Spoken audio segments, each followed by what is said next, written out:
देश के वाराणसी दौरे पर गई प्रियंका गांधी ने मंदिरों में पूजा करने के बाद एक रैली की, जहां उन्होंने बीजेपी पर जमकर हमला बोला। इस रैली से पहले प्रियंका काशी विश्वनाथ मंदिर भी पहुंची, जिसके लिए वहां पहले से ही सुरक्षा व्यवस्था बढ़ा दी गई थी। मंदिर में जाकर प्रियंका ने शिवलिंग पर जल चढ़ाया और आरती की। इसके बाद वो दुर्गा मंदिर पहुंची, जहां पूजा करने के बाद उन्होंने मंदिर की परिक्रमा भी की। इस दौरान एक महिला कांस्टेबल को उन्होंने गले भी लगाया, जो उनकी सुरक्षा में वहां तैनात थी।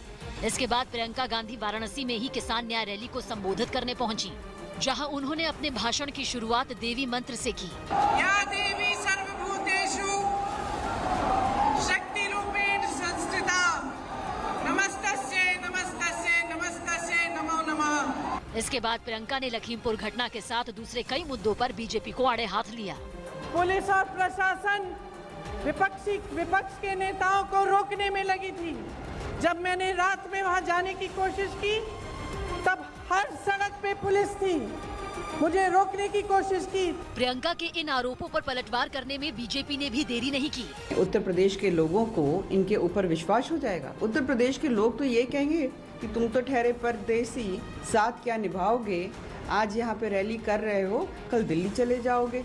कांग्रेस की इस रैली में पार्टी के कई नेता भी शामिल हुए।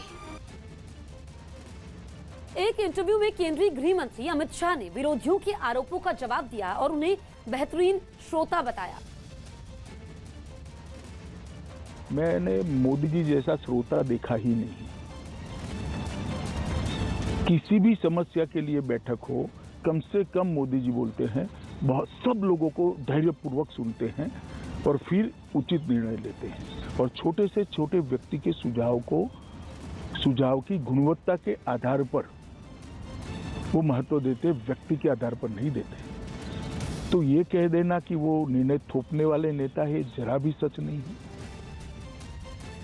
केंद्रीय गृह मंत्री अमित शाह ने इंटरव्यू में सरकार चलाने के पीएम मोदी के तरीके के बारे में बात की और कहा कि पीएम के लिए भारत सबसे पहले है और वो सारे फैसले भी इसी आधार पर ही लेते हैं।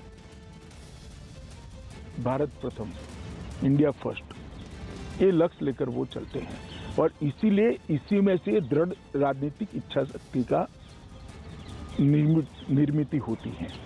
और जब दृढ़ राजनीतिक इच्छा शक्ति के साथ आप एक रास्ता तय कर लेते हो कि मुझे देश को यहाँ पहुँचाना है, तो हर क्षेत्र के अंदर आप फैसले देखिए। बिहार की राजधानी पटना से हैरान करने वाली तस्वीरें सामने आई। वहां बीच सड़क पर एक आदमी ने पुलिस वाले से काफी देर तक बहस की। बताया गया कि हंगामे की शुरुआत तब हुई जब ट्रैफिक पुलिस ने उस आदमी को बिना हेलमेट के गाड़ी चलाते हुए पकड़ लिया, जिसके बाद वो आदमी ट्रैफिक पुलिस के साथ वहां खड़े एक पुलिस अधिकारी से भी भिड़ गया। ये देखकर पुलिस वाले को गुस्सा आ गया और उसने उसे धक्का दे दिया। आरोप है कि पुलिस वाले ने उसके साथ गाली गलौज की। इस बीच उस आदमी का पारा 7वें आसमान पर पहुंच गया। वो पुलिस पर लोगों को बिना वजह परेशान करने का आरोप लगाने लगा। आप लोग पटना के पब्लिक को ने सर बहुत परेशान कर दिए सर। तुम परेशान कर दिए सर। हंगामा बढ़ने लगा तो ट्रैफिक पुलिस वाले उस आदमी के साथ पुलिस अधिकारी को भी समझाने में जुट गए, लेकिन तब तक पुलिस अधिकारी आपे से बाहर हो गए। पुलिस का धमका रहे हो, आप मारे, तुम धमका रहे हो, मारने का अधिकार है, लाठी मारेगा तुमको, तुम भागा क्यों? काफी देर तक उनके बीच इसी तरह बहस होती रही। वहां से गुजरने वाले कई लोग इस हंगामे को देखकर रुक गए, जिससे वहां भीड़ बढ़ने लगी। झारखंड के धनबाद में प्रदर्शन कर रहे 2 कोयला खदानों के मजदूरों पर सीआईएसएफ ने लाठीचार्ज किया।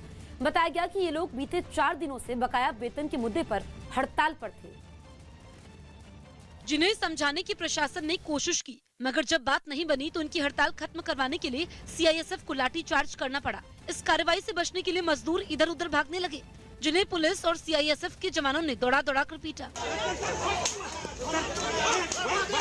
इस प्रदर्शन में शामिल महिलाओं ने जब इस कार्रवाई का विरोध किया तो उनके खिलाफ भी सख्ती बरती गई और कई महिलाओं को फौरन हिरासत में ले लिया गया।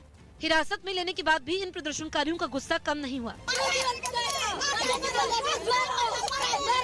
इन हड़ताली मजदूरों की तितर-बितर होते ही पुलिस और सीआईएसएफ के जवानों ने उस तिरपाल को भी जब्त कर लिया, जिस पर बैठकर ये लोग प्रदर्शन कर रहे थे। प्रशासन का और बीसीसीएल मैनेजमेंट का तर्क ये है कि कोयले की कमी के कारण पावर सेक्टर अब बंद होने के कगार पर है, जिसके कारण ये सख्ती बरती गई है। इस कार्रवाई के सिलसिले में जब कोयला खदान के एक अधिकारी से बात की गई तो वो सवालों से बचते नजर आए। बताया गया कि लाठीचार्ज में कुछ मजदूर घायल हो गए, जबकि एक महिला मजदूर की तबीयत बिगड़ने की खबर है। लखीमपुर केस में जेल भेजे गए आशीष मिश्र की जमानत पर आज सुनवाई होगी। लखीमपुर केस में 14 दिन की न्यायिक हिरासत में जेल भेजे गए केंद्रीय गृह राज्य मंत्री अजय मिश्र के बेटे आशीष मिश्र की रिमांड पर आज कोर्ट में सुनवाई होगी। लखीमपुर घटना के विरोध में कांग्रेस आज देश भर में विरोध प्रदर्शन करेगी। साथ ही आज महाराष्ट्र में महाविकास अघाड़ी ने बंद का ऐलान भी किया है, जिसमें शिवसेना, कांग्रेस और एनसीपी ने लोगों से इस बंद को समर्थन देने की अपील की है। छत्तीसगढ़ कांग्रेस में चल रही घमासान के बीच सीएम भूपेश बघेल के पिता नंद कुमार बघेल ने एक जनसभा में ये दावा किया कि टीएस सिंहदेव कभी सीएम नहीं बन सकते और चुनाव लड़ने पर वो एक भी सीट नहीं जीत पाएंगे।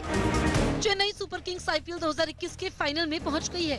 कल हुए पहले क्वालिफायर मुकाबले में चेन्नई सुपर किंग्स ने दिल्ली कैपिटल्स को 4 विकेट से हरा दिया। त्योहारी सीजन